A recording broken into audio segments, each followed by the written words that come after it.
Hello everyone, তোমরা সবাই কেমন আছো? আশা করছি তোমরা সবাই খুব খুব খুব ভালো আছো। সামনেই তো মহালয়া চলে আসছে, তাই আমি আর বৌদি মিলে লেগে পড়লাম আজকে ঘরটা ডিপ ক্লিন করবার জন্য।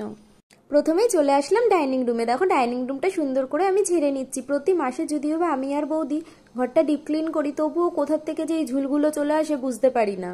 তারপরেই চলে আসলাম রান্নাঘরে। রান্না পান্নাতে সবই শেষ, এবার গ্যাসটাকে সুন্দর করে মুছে নেব, তারপরে পাশে থাকা সিঙ্কটাকে মুছে নেব। এগুলো যদিও বা প্রতিদিন রান্না করার পরে পরিষ্কার করাই হয়, তবু আজকে সুন্দর করে সাইডগুলোকে একটু ডিপ ক্লিন করে নিচ্ছি। ঘরবাড়িগুলো পরিষ্কার থাকলে নিজেদেরই কত ভালো লাগে। দেখো আমি সুন্দর করে পরিষ্কার করে নিয়েছি রান্নাঘরটাকে, তারপরে ফ্রিজটাকেও সুন্দর করে মুছে নিলাম। মুছে নেওয়ার পর আমি চলে আসলাম ডাইনিং রুমে। এবার ডাইনিং রুমটা সুন্দর করে ঝাড় দিয়ে দেখো কতটা ময়লা বেরিয়েছে। প্রত্যেক দিন কিন্তু ঘর ঝাড়া মোছা হয়, কিন্তু এই কোনা কোনায় থেকে যে খাটের তলা,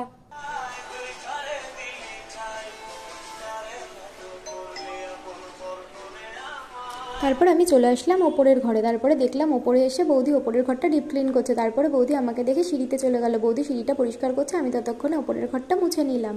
আচ্ছা, আমার মতো কে কে আছে যে গান চালিয়ে এরকম করে কাজ করতে ভালোবাসো? আমি তো গান চালানো থাকলে সামনে কাজের এনার্জি আমার অনেকটা বেড়ে যায়। আমি 2 ঘন্টার কাজ 1 ঘন্টায় কমপ্লিট করে ফেলতে পারি। দেখো আমাদের ঘরগুলো ডিপ ক্লিন করা প্রায় কমপ্লিট।